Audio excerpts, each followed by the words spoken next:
और रायपुर से अगली बड़ी खबर, जहां पाटन में बीजेपी का आज शक्ति प्रदर्शन है। बीजेपी की परिवर्तन यात्रा पहुंची सीएम के गढ़ पाटन और झारखंड के पूर्व मुख्यमंत्री रघुवर दास भी यात्रा में शामिल होंगे।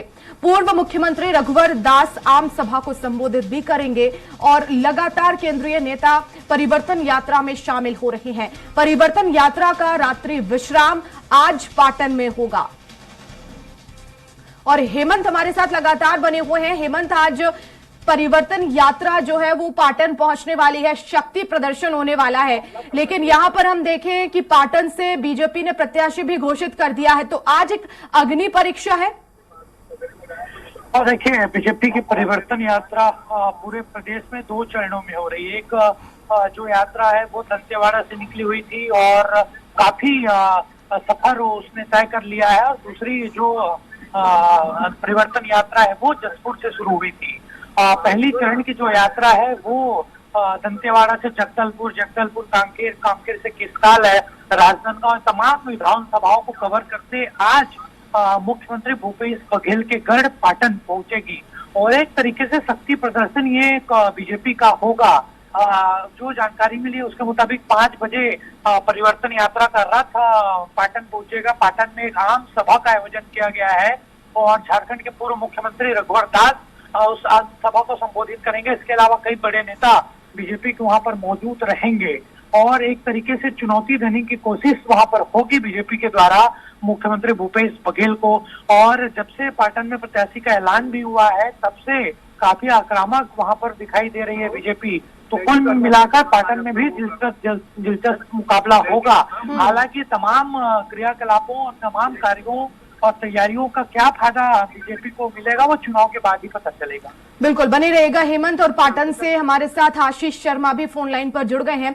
आशीष, आज पाटन पहुंच रही है परिवर्तन यात्रा, किस तरह का माहौल वहां पर है, क्या तैयारियां की गई हैं?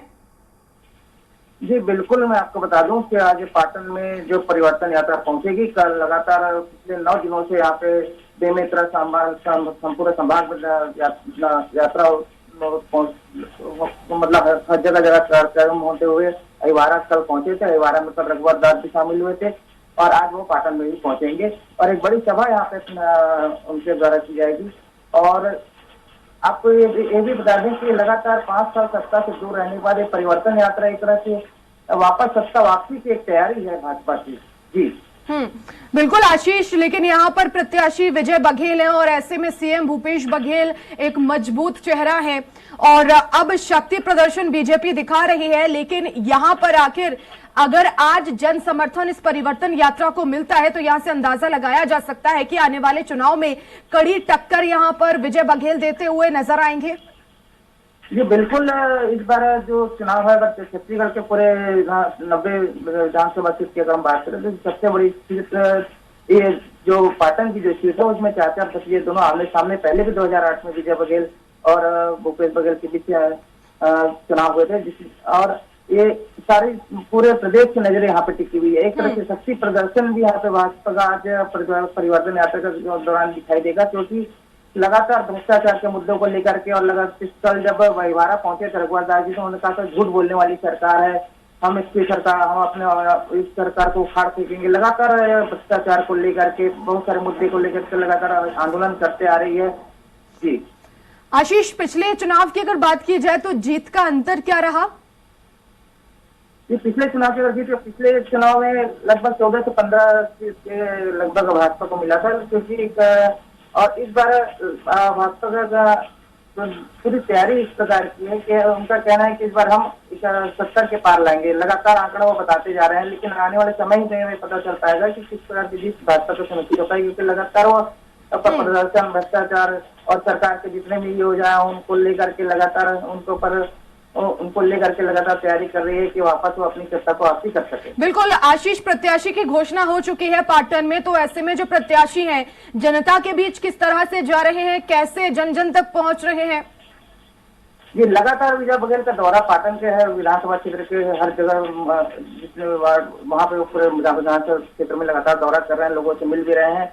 और एक उनको अपनी हमने उनसे जब उनसे बात भी हुई थी, पहले भी बात हुई, तो उनका कहना था कि हमारी जीत सुनिश्चित है, लेकिन अब आने वाले समय ही बता पाएगा कि जीत किसकी सुनिश्चित हो पाएगी, क्योंकि लगातार सीएम भूपेश बघेल की जो सरकार है उन्होंने पाटन में और लगातार छत्तीसगढ़ में जितने भी विकास कार्य किए हैं, किसानों की बात करें और बेरोजगारी भत्ते की बात करें, बहुत सारी ऐसी योजनाएं जिसको देखते हुए जो आज जो लोग हैं, जो जनता है, वह सरकार के योजनाओं के साथ दिखाई दे रही है। लेकिन जो भाजपा है, जब पाटन में विधानसभा के क्षेत्र में जितने भी काम को लेकर के लगातार जो भाजपा भ्रष्टाचार का मुद्दे को लेकर के सामने आ रही है और कांग्रेस को उखाड़ फेंकने की बात कर रही है, ये समय आगे सुनिश्चित हो पाएगा इसमें। बिल्कुल। हेमंत, अगर वर्तमान परिप्रेक्ष्य में हम देखें तो क्या वाकई में परिवर्तन लाने में भारतीय जनता पार्टी कामयाब हो पाएगी?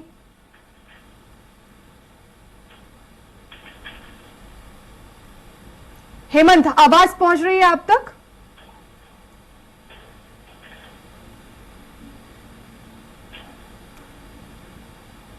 तो हेमंत तक हमारी आवाज नहीं पहुंच रही है, हम फिर से जुड़ने की उनसे कोशिश करेंगे। आशीष, लेकिन इस बार क्या परिवर्तन यात्रा पाटन में जिस उद्देश्य के साथ पहुंच रही है, क्या वाकई परिवर्तन हो पाएगा? जी, लगातार भाजपा इस प्रयास में रही है। उन्होंने शुरू से, जब से उन्होंने मुद्दे को उठाते जा रही है हमेशा। और होता क्या है कि जो पिछले 15 साल की जो कार्यकाल योजना, जो भाजपा के शासन में जो कार्य हुए हैं, जो विकास कार्य हुए हैं, उसके दौरान 5 साल की जो सरकार था, जो कांग्रेस सरकार है, उसमें जो विकास कार्य हुए, ये जनता ही बता पाएगी कि आगे वो किसकी जीत सुनिश्चित करेगी। हालांकि जितने भी अभी काम हुए हैं, जितने भी ग्रामीण क्षेत्र की बात करें, शहरी क्षेत्र की बात करें, तो लगातार जो विकास हुए हैं, जिसको देखते हुए आपकी बार 75 पार तो खुद जनता भी कह रही है, सीएम साहब ने भी कह दिया। लेकिन पाटन की जो सीट है वो एक विशेष सीट मानी जाती है और सबकी नजरें वहां पे टिकी हुई है, क्योंकि इस बार फिर से भूपेश बघेल और विजय बघेल आमने सामने वहां पे। बिल्कुल, तो हाई प्रोफाइल ये सीट है। अब देखना होगा कि दोनों के बीच कड़ी टक्कर है, लेकिन सीएम भूपेश बघेल को आखिर विजय बघेल, जो कि उनके भतीजे हैं, किस तरह से टक्कर देंगे, ये देखने वाली बात होगी। बहुत शुक्रिया आशीष तमाम जानकारी के लिए। हेमंत, आपका भी बहुत शुक्रिया।